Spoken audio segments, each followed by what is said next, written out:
Abusuya Kennedy Agyapong ene wakani nyina a mepese ebekọ ne akwakotie from hwe a akronfo ekokọ hwe no ewo Nigeria Lagos to politics ene kwaku baako ene kwasi prat enso a hot debate bi a wode aye afutuo ama ene na amafo abusuya yentie nsemo a wode tu dwa. And your quotation I always quote it to people, and some of them think I don't believe in God and I only believe in money. It's Ecclesiastes 10:19. It says, food is for laughter, wine is for merrymaking, and money answers it all.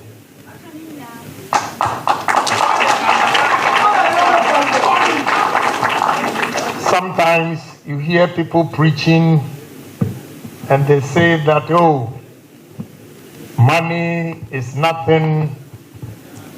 You have to rely on God. But anybody here who thinks by relying on God, your problems will be solved, then you are a liar.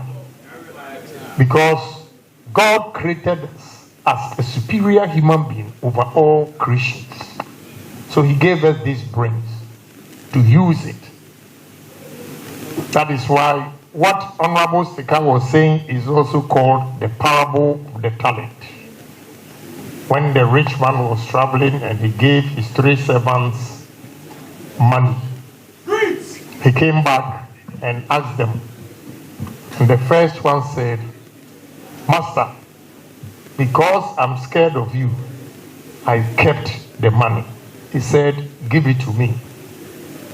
Then the second one said, Master, I've made some profit.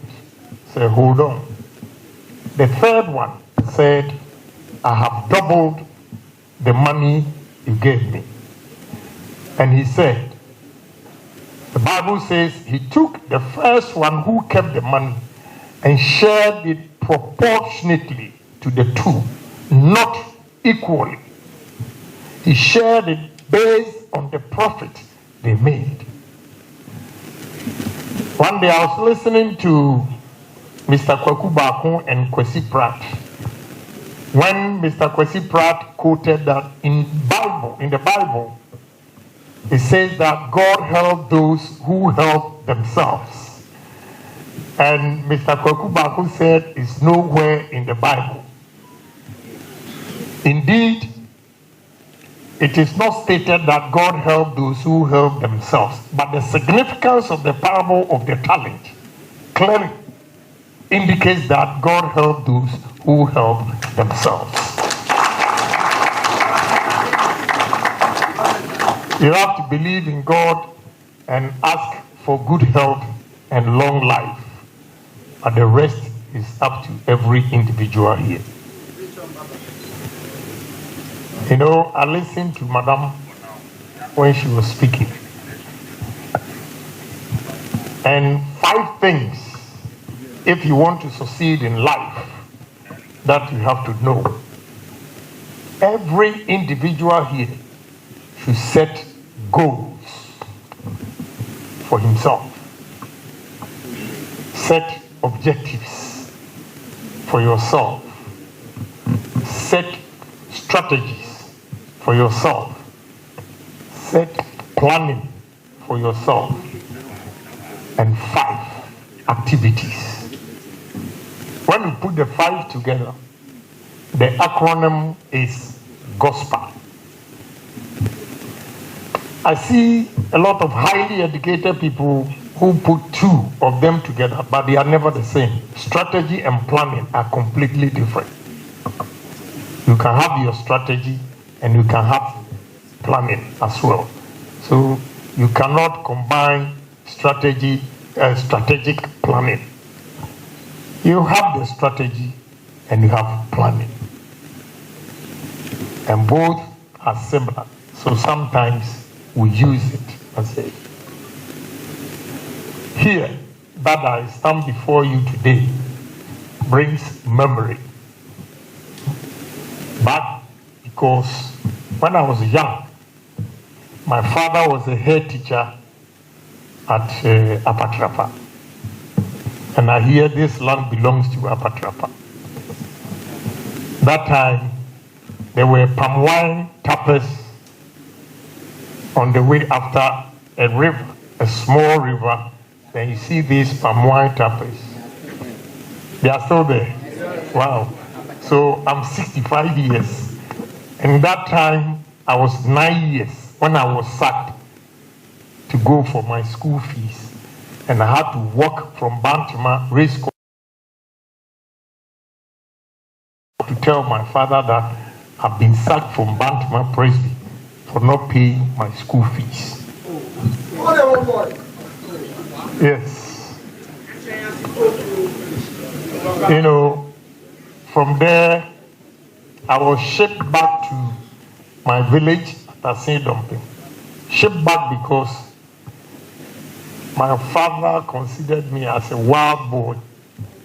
I never take no for an answer, and I was always fighting. So he shipped me back to my village, to my grandmother. So I sat the common entrance at Adom and went to Adisadu College from there. My first time at Adisadu College, that time from Asim Fosu to Cape Coast, the Champon time, the road was so bad, very dusty. So when I got to Adisadu College, took my trunk from the taxi, Chobos, no one tells you, by my appearance, clearly indicates that Akwano or a fool. So a senior guy came to me, looked at me. My hair was brown, the eye, everything brown. Then he asked me, "What is your name?" I said, "Kennedy Agyapong." "Where are you from?" I said, "Asim Fosu." And he asked, "Where is Asim Fosu?" Before I could say Jack, then he shouted, "A fomo, a foam." And we started classes. The masters will come to the classroom, and every student has to introduce himself. I went to secondary school at age 16, whereas I have a daughter who finished John Hopkins at age 17. John Hopkins University at the age 17. I went to Adisadu College at the age of 16. That time we had what we call Form 4 living certificate. So I'm a SAR7 liver, as how they call it. So I was a tall boy. I was always at the back. They put the young ones. In fact, one of my classmates came to Adisadu College at the age of 9. Very brilliant guy. He's a medical doctor at Yale University, Dr. Gatisam. 9. And I was 16, so can you imagine? No, he was 10 because I think he will be 60. He has invited me to his 60th birthday, and I'm 65, so he was 10 and came to Form 1 and still was the best student. When the masters come to the class and ask the students, "What is your name?" Then you get up and mention your name. Then at the back day, before it gets to my turn, all the young ones will turn and look at me. "What is your name?" Then I'll say, "Kennedy Agyapong." Bishop Ousuanza, very brilliant guy, and always teasing. Then he will shout from the front, "Kennedy Agyapong, Anu Blofu Cheme." Then they all start laughing. But here we are today. Here we are today.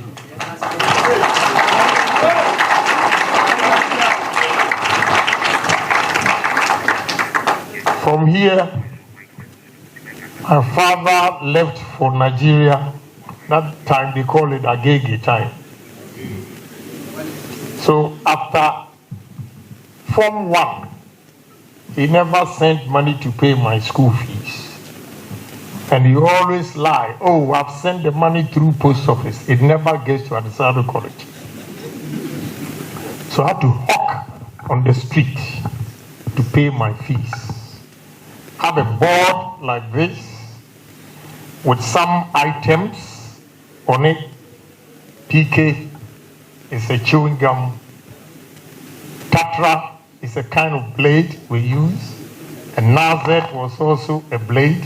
Rob, we use it as an ointment, and chocolate.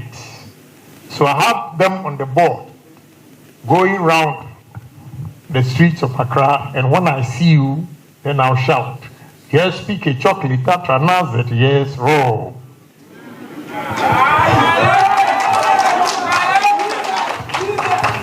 Yes, pick a chocolate, Tatra Nazet, yes, Rob.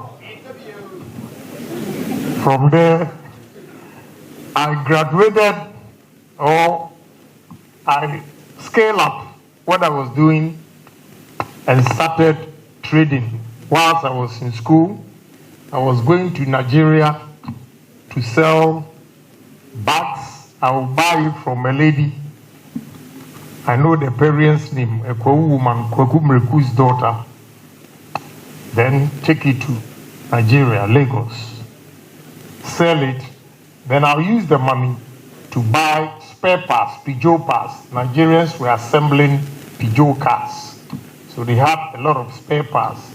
Then I'll use the bag's money to buy Peugeot parts, then bring it to Ghana, Accra, Adabraka, where there was a Nigeria Airways office. Behind it, there were Peugeot parts dealers. So when I finished sixth form at Winneba Secondary School, my last day, I was robbed in Nigeria. I sold the bags, got the money. Apparently, they were monitoring me.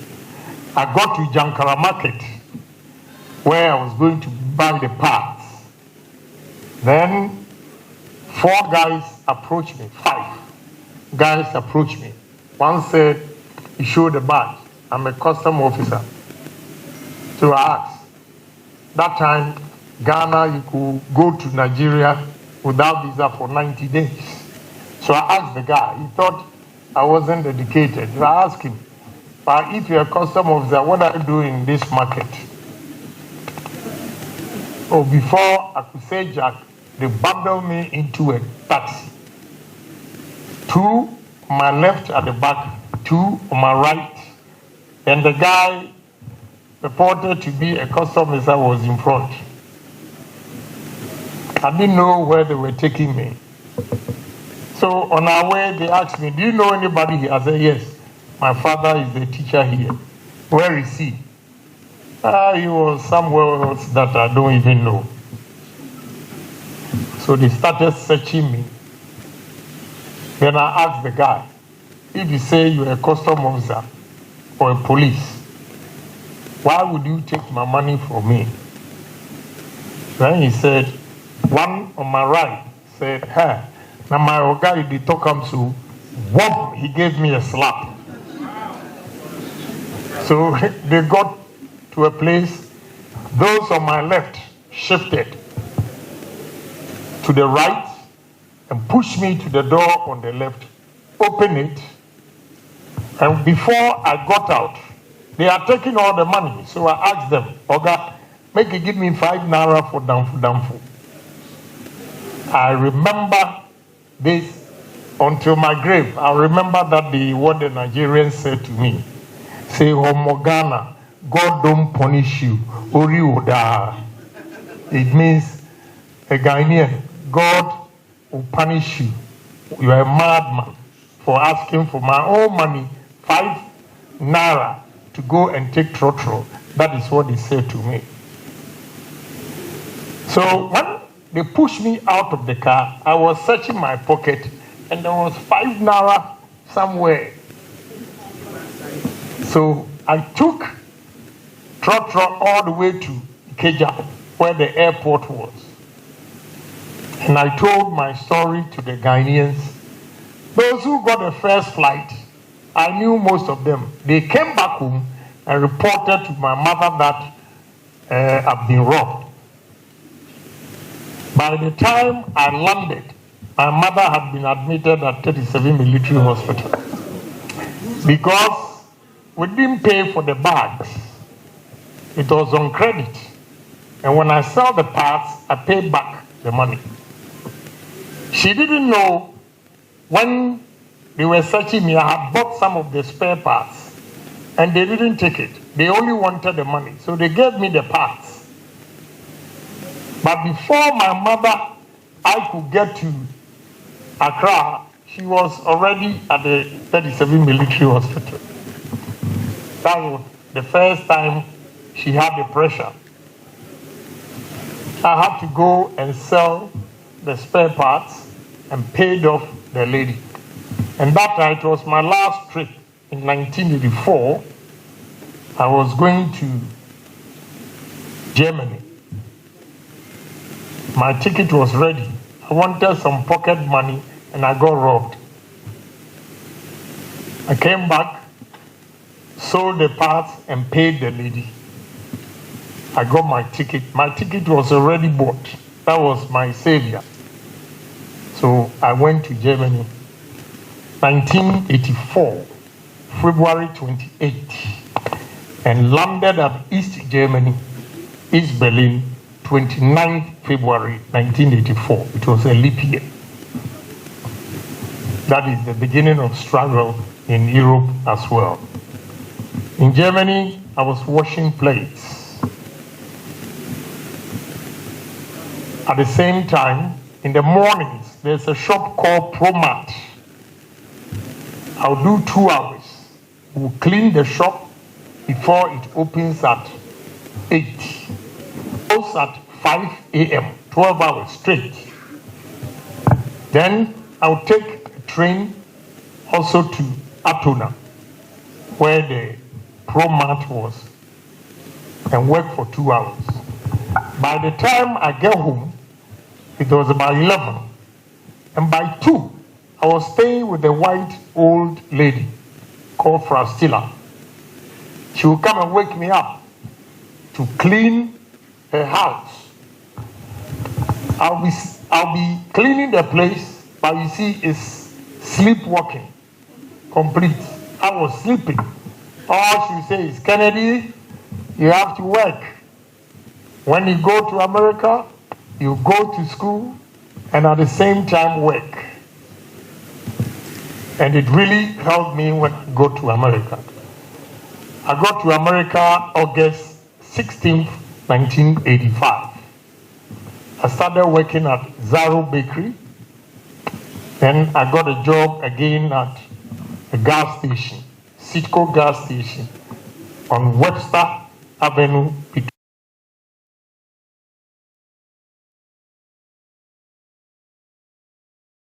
between Tremont Avenue and Cross Bronx. Started working. And that time, I was at the bakery. So those who had their green card and American passport or citizens were working comfortably for 8 hours. And when you come home, you see them drinking Coke 45, Old English, and all sorts of beer. They were happy. They make about $250 a week. I didn't have any papers. So I worked so many hours to get that 240 a week. I was making more than that. So my 40 hours at the bakery gave me $120. And the 88 hours at the gas station gave me 184. So I was making around 400, and that time it was a very good money. So I bought my first taxi and started driving in New York as a taxi driver.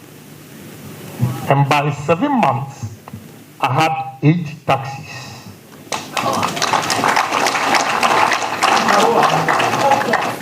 Because Every month, I saved $100 a day. So every month, I have $3,000. I'll go and buy a used car, mainly the police ones. The police used cars are very strong. Some are called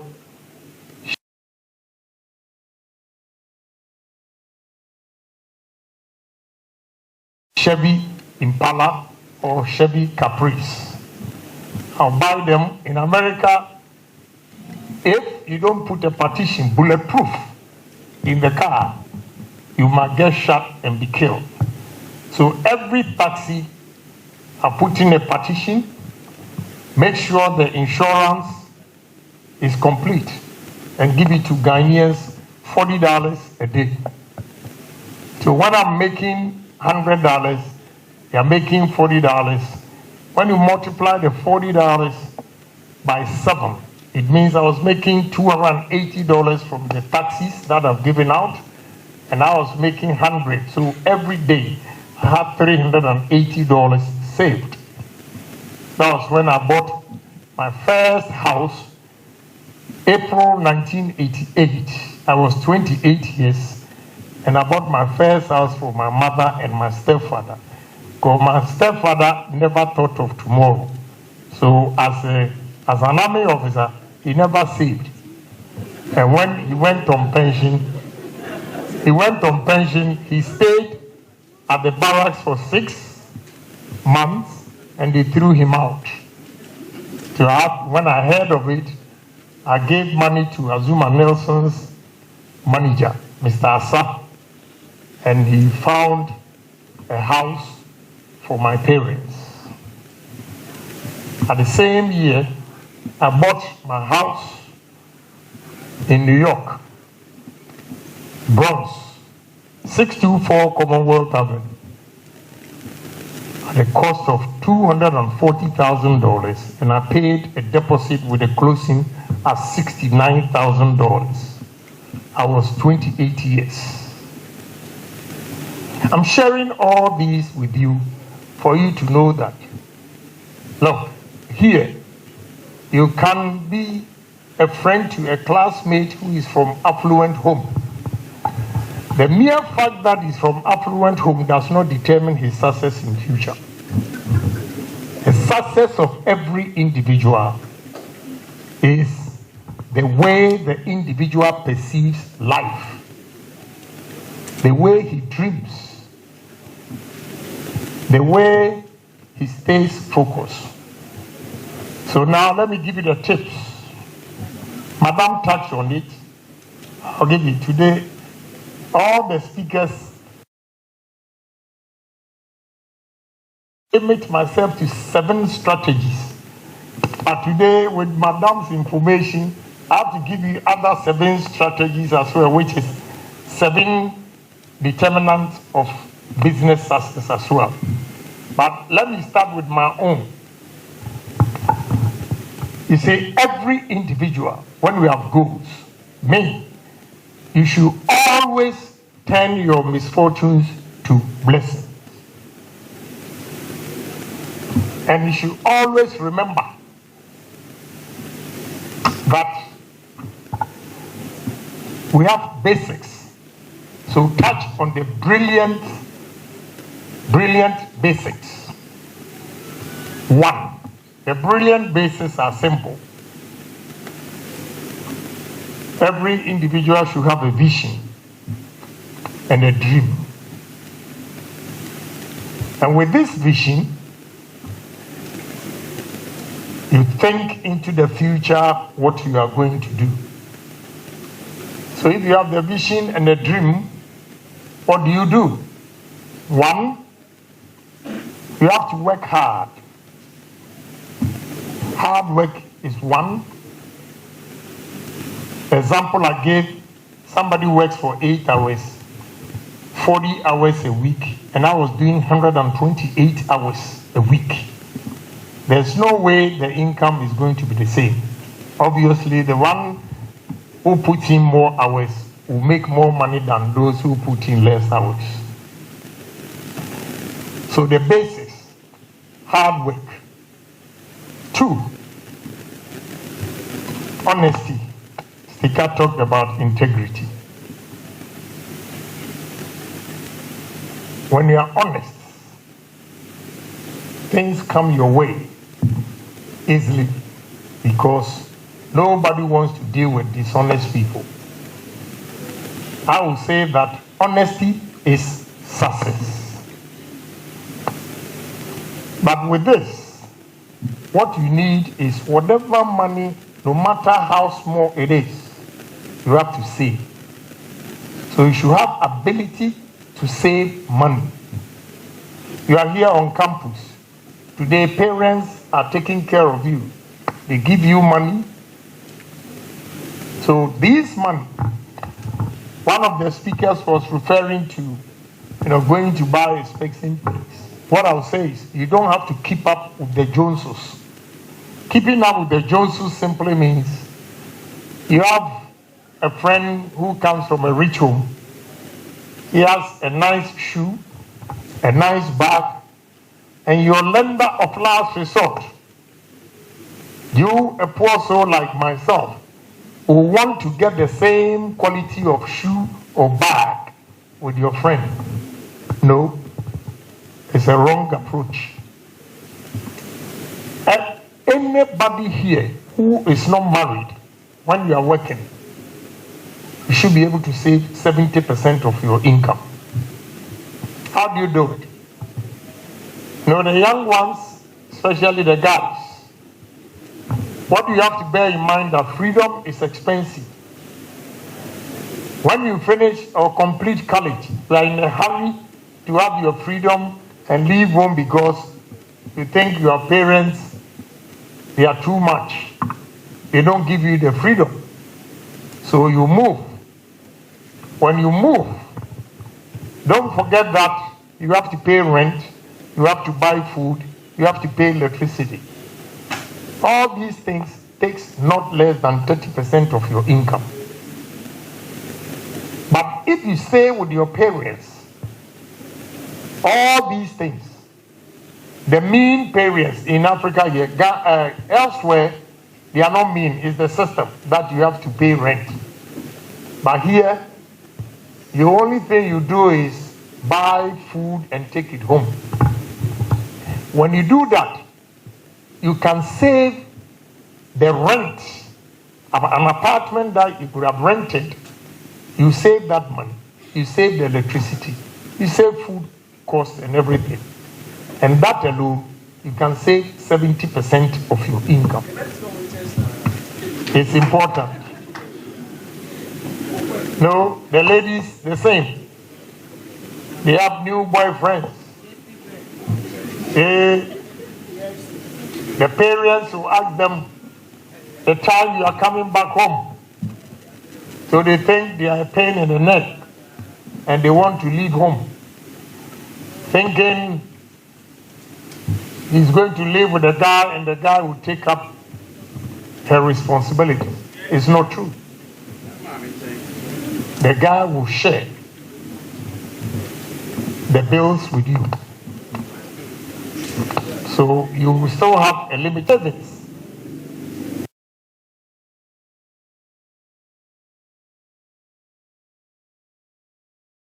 You have to invest the money. I always say that in life, future belongs to risk takers.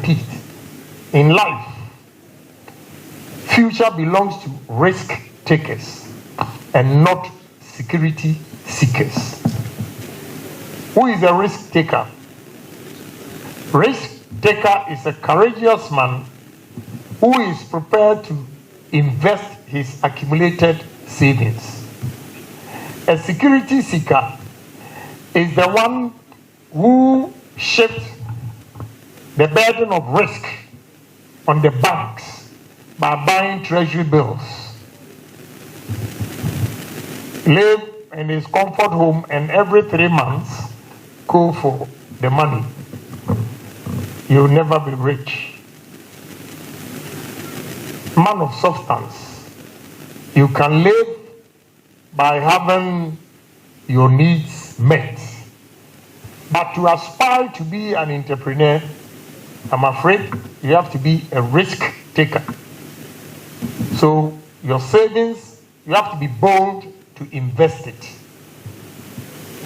And when you invest the money,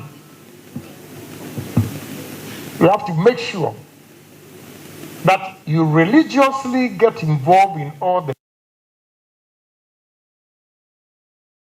businesses that you put your money in. Some may like me, some may not, when I make this statement. Never.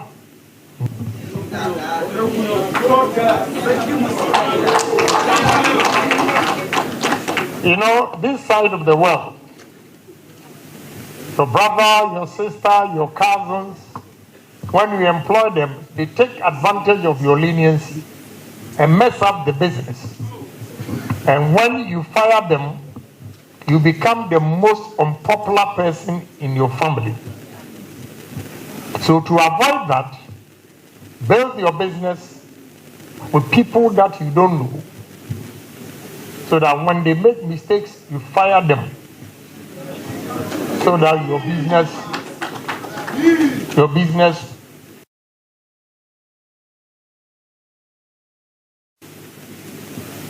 will thrive. It's very, very important. When you are doing business, put religion aside. You can work 6 days in a week and go to church on Sundays. I don't have a problem. I have a house in Tema Committee 12. And every morning when I'm going to work, I see some ladies in the church praying, walking majestically from one end to the other, speaking in tongues. And I ask them, so how do they eat?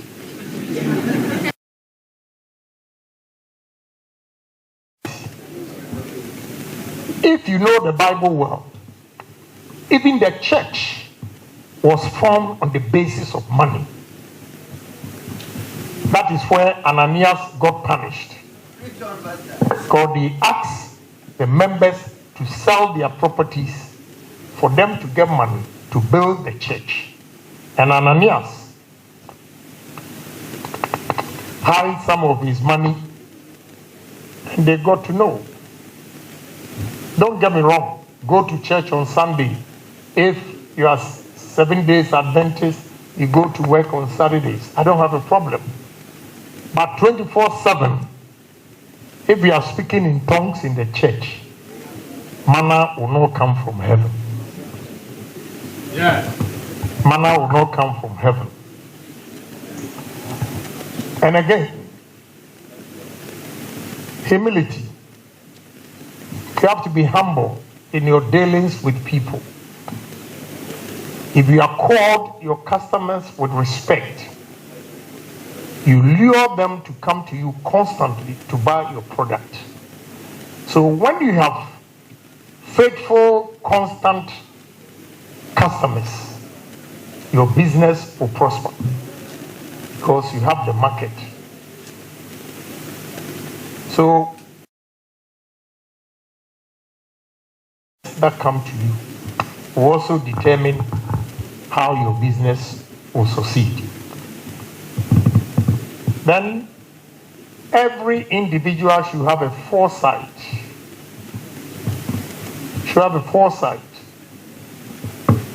Dream big. Do things big. Let people know that, yes, you are capable of doing this. When you begin to tell friends your dreams, all they will say to you, where the Ojanenum. The moment they say Ojanenum, that should challenge you to make sure earlier on, turn your misfortunes to be blessing. And one example is, maybe I had a good head in terms of books, I don't know. Because a poor guy like that always had beautiful girlfriends. But anytime they came to my house, they left me. They were disappointed. Because one of them came to my house, and my stepfather's furniture, one of them, the leg was broken, and they just forgot and asked her to sit. No, when she sat, then, it caved in, and she was exposed. I was embarrassed, but she felt I set her up because she had not seen poverty before. I apologized from Kokomlemle where I lived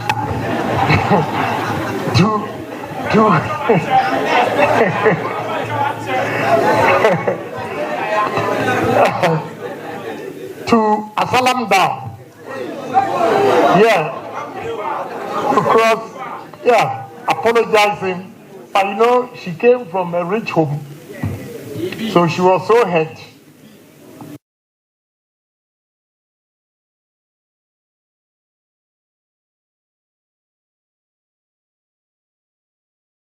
I let it slide that night. Doing vacation classes at 1. In the evening, I went to her house. And that time, any house with a bell means it's a big house, a rich home. They had a bell. So I rang the bell. The lady came out. When she saw me, she slammed the gate. So I said to myself,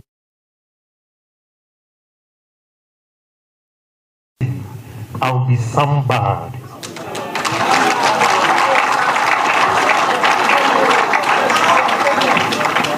The second one also happened at Asalam Dam.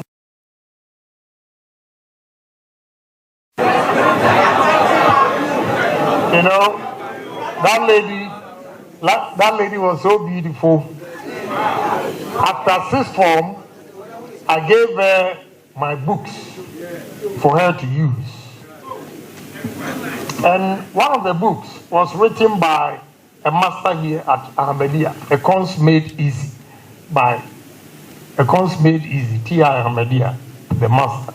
He wrote that book. So I've gone to 6th form, lower 6. I was the happiest guy on earth, 6th form, going there majestically with my galleys. When I entered the house, where she always sits with me, there was one handsome guy. I have to be honest, he was handsome. Well cut hair. He was older than me. So obviously, they were rich. That day, the lady, I sat with her sisters for almost 3 hours. She never spoke to me. I asked for that book, and she told the sister to go and look for it.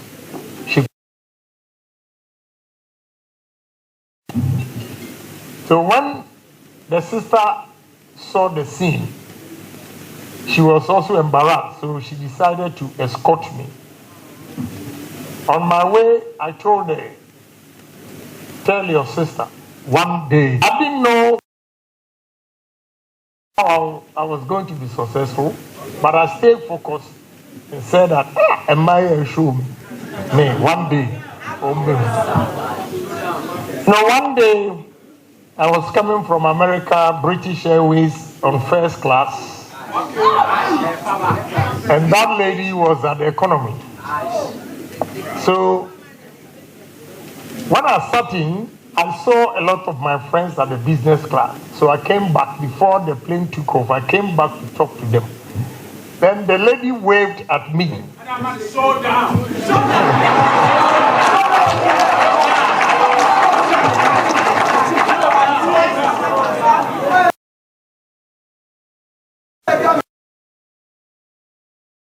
And she said, oh, I saw you. I wanted to come to where you are. And they said they will not allow me. And I said, oh, you remember Lazarus and the rich man?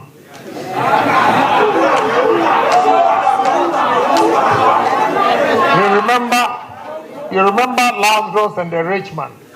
When the rich man asked for just a drop of water, he said to him, where I am and where you are far apart.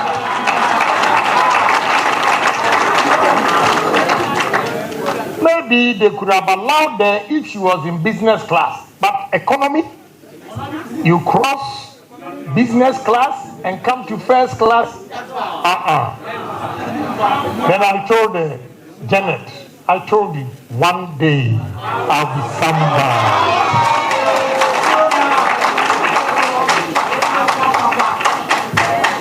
So I'm sharing all these experiences with you for you to know that success doesn't come easy. It's not on a silver platter. I heard what Madam was saying. The question Ghanaians have about those in the technical universities is that they think those who do not do well in SHS exams are school. I listened to Professor enumerating the courses you offer here. I want to assure you,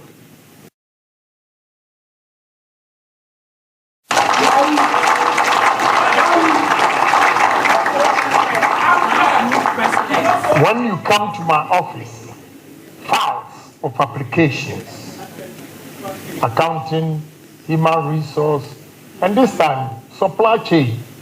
And you seldom see the technical skills. And I will always ask the professor to bring some of the students to have first-hand training in my outfit.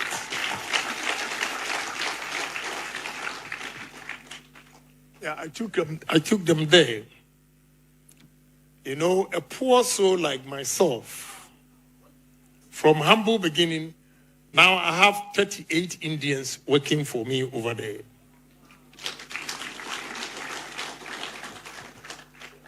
This is the steel plant that they are fixing the machines. And why the future belongs to you is that all the things you see there, the metal works, steel works, everything, are done by Ghanaians and only supervised by the Indians. What I will entreat the professors here to do is that I assure you that this time we have a lot of technicians who can fix equipment. What we left or what we lack is building our own air conditions you have here, building all these steel plants ourselves. That is what we're lacking. So we should begin to concentrate on that. The metal works, that's where the money is. You know, I happen to have a business where I have a lot of educated people, those who did the humanities. The highest paid is about 8,000 after taxes. But I have plumber who can work on my house and charge me 2 million cedis. Now, 2 million cedis, take 10% as his profit. It's 200,000. When you multiply 7,000 by 12, a year is 84,000. But he takes a contract for 3 months and he makes a margin of 200,000. And you are sad to be a plumber? Come on, you have to wake up. You are the future of Ghana.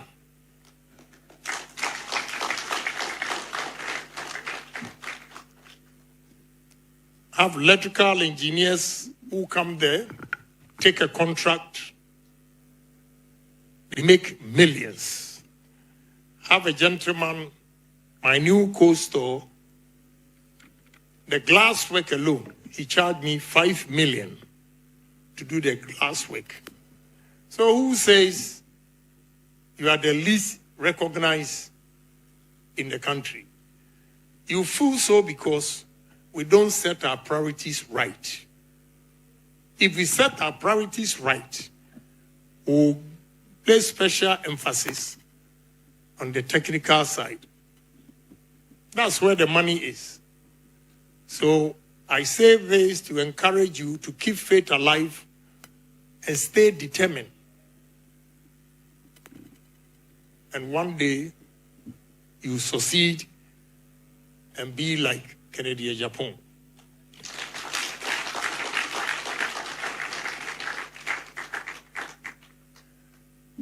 You see, there's a saying, a proverb which says, in a blind man's world, one-eyed man is a king. I'm talking and you are clapping for me. When I get to Dubai and I sit with my billionaires friends, if I'm not naturally courageous, I'll not be able to speak. For the numbers they mention, then you come here, they are hailing Kennedy Agyapong. Go there and listen to, business ideas and the monies they move. So, I'm not ending here. I'm forging ahead, whether business or politics. I will not relent my ambition until I drop dead one day. I will continue to strive for success. And let me branch off to this area. 7 determinants of business success. 1, productivity. 2, customer satisfaction. 3, innovations. 4, quality. 5, focus. 6, organizational development. And 7, building people. Let me repeat again. 7 determinants of business success: productivity, customer satisfaction, innovation, quality, focus, organizational development, and building people. What do I mean by productivity? Productivity is a key to every business success and the economy as well.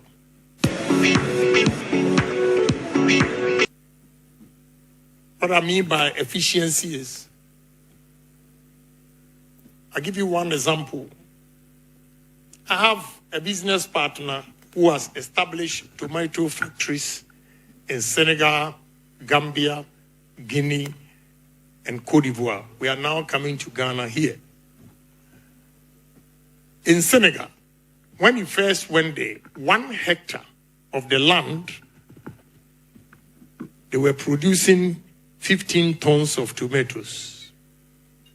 Today, with this technology from Dubai, they produce 70 tons per hectare. So with the economies of scale, in terms of productivity and production costs, the one who is able to produce 70 tons per hectare obviously has a cheaper cost of production. Whereas those who produce 15 tons per hectare will always have a high cost of production. So a low cost of production and high cost of production, the one who produces at a lower cost obviously will knock the one who produces at a higher cost out of business. So productivity is key. And you should be determined that the old ways of doing business, this time we have innovations. The agrarian style of doing business and farming is over. With technology and digitalization, you can sit here. What example I gave you, like hawking on the street that time. Today, you don't need to hawk on the street. All you have to do is create a platform on internet and sell your products. The ladies here, buy her piece, Madam's products, and put it on internet. What you have to do is, when I was buying lead bars, bucket, and all those things from Lagos town, my mother was stuck with those provisions. I moved up. But I will go and buy the bucket and lead bars from Lagos town, bring it to Okanshi, come and sell, take my profit, and go back again. So you can also buy from Madam, put it on internet. Don't disclose your source. That one, don't do it. If you disclose your source, they will go directly to Madam and buy it. You buy Madam's products, you're on campus. You can go door to door. She have sweet tongue. Rub them. Yes, you have to yob and sell the product. And you make money. By the time you come out of college, you have experience to do business. There was a lady in Sunyani that I spoke to, and she told me her friends don't want to come to her because they say she's rich. Because she said she went to tech. While she was on campus, she was working for the mother and selling some of the products on campus. I normally come with a friend, but today he's in Western region. And you are young, you know his books, Approaches series. He started when he was on campus, tech. And here we are today with the Approaches series. So don't sit idle. Madam has given you the clue. Take that clue. Now you have a source. Go to her. Create a platform with a group of students on internet. These products, very good. Tell them whatever they believe. Let them try it. Sometimes, we Ghanaians don't make money because our marketing strategy is completely wrong. And Madam hit that right on the nail. You always, if you want to sell your products and beat the market, in the early stages of your company, give out freely some of the items for people to test. And when they test them, they will go back and tell the story. And through the storytelling, you get customers coming to you all the time. And that is how you begin to make money and improve on your business. So give out freely some few items for people to test.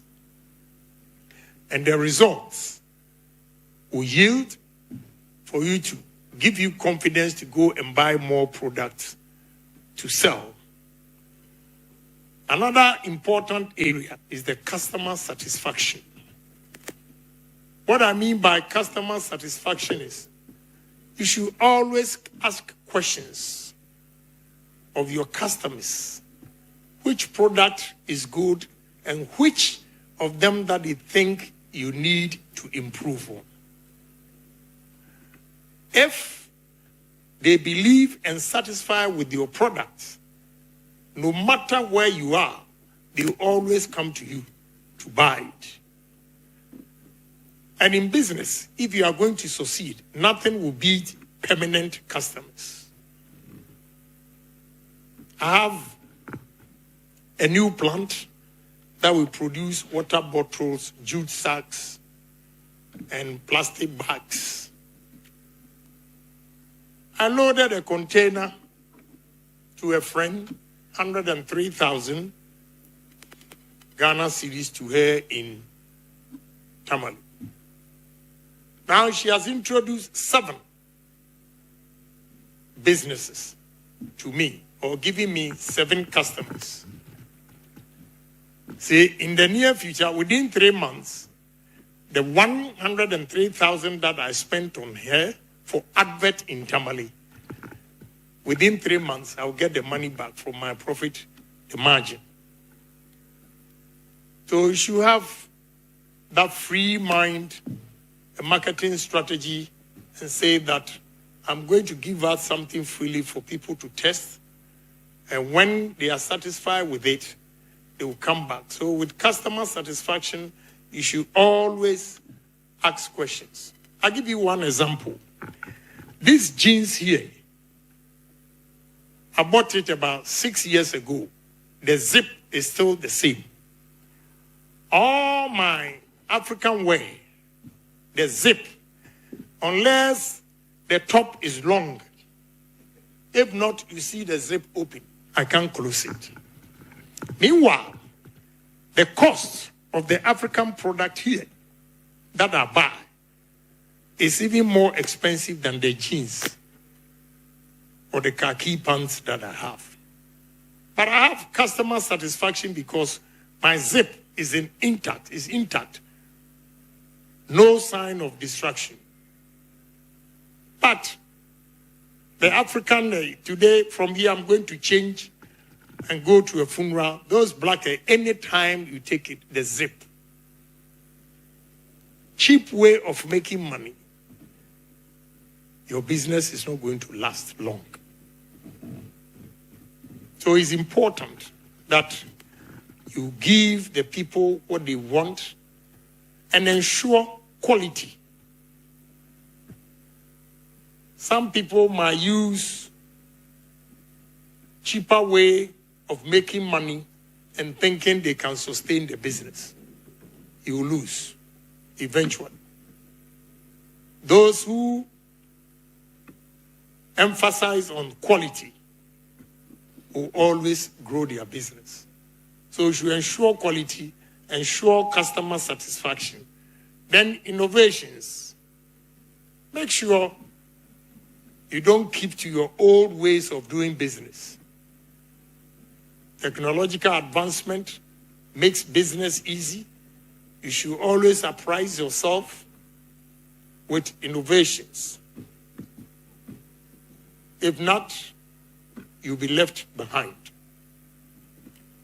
Again, you should stay focused. In business, the economic trend can make you lose money. But once you have a dream and a vision, you don't have to give up when there are economic turmoil. You have to be persistent and stay focused and say that I'm not giving up. And those resilient businessmen will always succeed. So focus is very, very important. When you try a product, it doesn't work, you don't give yourself time to ask yourself, why or what am I not doing right? But you just jump and move to another product. Because you've not corrected the problems, your ways of doing business, if you jump to another product, you'll still lose. And sometimes here, I don't know why people Obia Pesewaye Beifo, Ghana dia Beifo Brepao. When they fail in business, my grandmother at home, she's a witch, she's this. Meanwhile, instead of staying at your place, you see how beautiful the lady is. Her personality alone, when she's at the shop, she makes more sales than when she's absent. 2 reasons. Her personality. She knows the effort that she's putting to get that far. So any customer that comes, she will make sure she treats her well so that she comes back tomorrow. Your sales girl, because whether you make money or not, you are going to pay her, she doesn't really care. So anybody who pays attention to her work, stay there. Number of hours to make sure that sales are properly handled will definitely make money. But you leave your shop to your sales girl and gallivanting at the party and all those things. And when you come and they've mishandled your money, then you blame your grandmother. Blame yourself. The time you would have spent at your shop, you use that time to go to parties. So there are little things you overlook in business, but it really counts in terms of business success. So you have to devote time religiously to your work, and you'll be rewarded. Those who set up business and leave it to sales girls, guys, whatever to do it, they can never make it. So business development, the way you set up your business, you can go to a wine shop, and when you get to the wine shop, the way they have arranged the drinks alone attracts you to buy. You can go to a wine shop, when you look at the package, it's a put-off, and you go back. A business organization, you have professors, you have academia, who can always show you the trend on the market, advise you the trend on the market, and when you yield to the advice, because there's no one person on earth who has the whole world's knowledge. So you should always take advice and begin to change the setup of your business. And it really influences decision when you are marketing a product. And building people. The way you treat your workers with respect, they will kill themselves for your business. But if you look at or treat your workers with disrespect, they will collapse your business. So your human relations with your workers also count for your business success. So it's not going to be easy. Life is like multitudinous in Canada. It's waves, caves it, go up. You fall 1 or 2 times, but say to yourself that never again. I'm not going to fall. I remember this footballer came to my house, Sule Muntari, and asked me a question. Honorable, have you failed in business before? I said, why? He said, you are successful and the ideas. He said, well, I have failed twice. But the third time I said to myself, never again. So you have to be determined to succeed in life. Don't give anything to chance. You have to work hard. Challenge yourself. Sometimes the mere fact that you've completed first degree, you think it's a license to succeed in life. It's fallacy of argumentum ad hominem.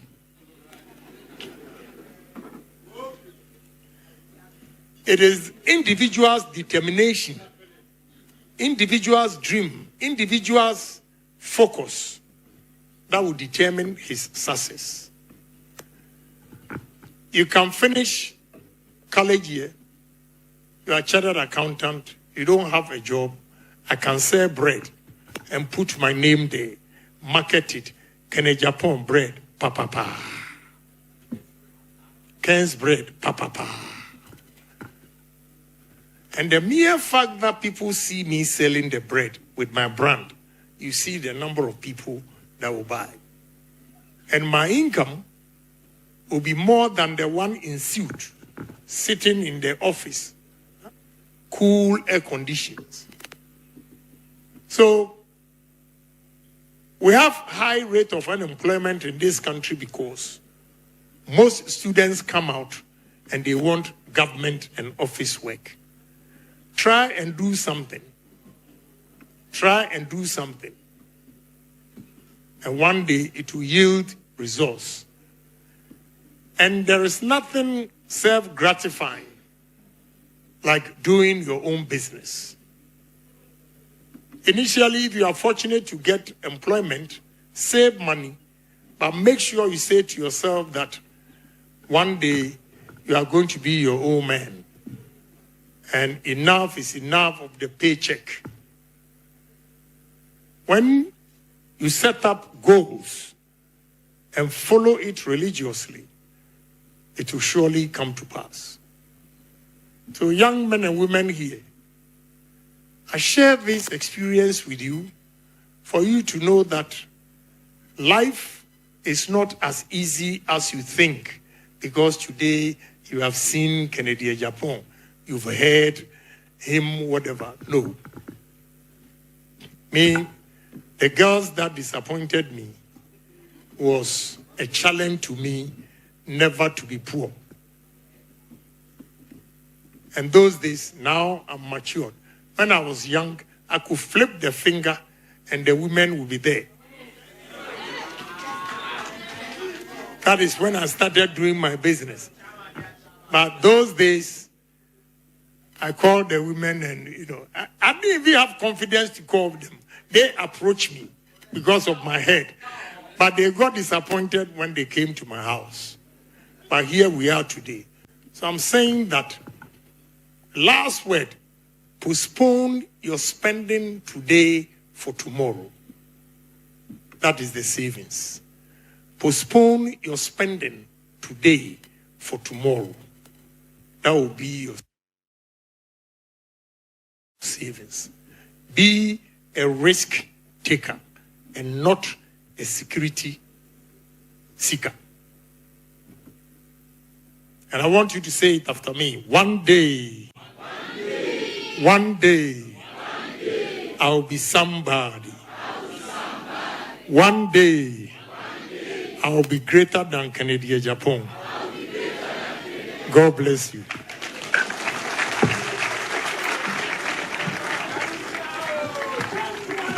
Yo!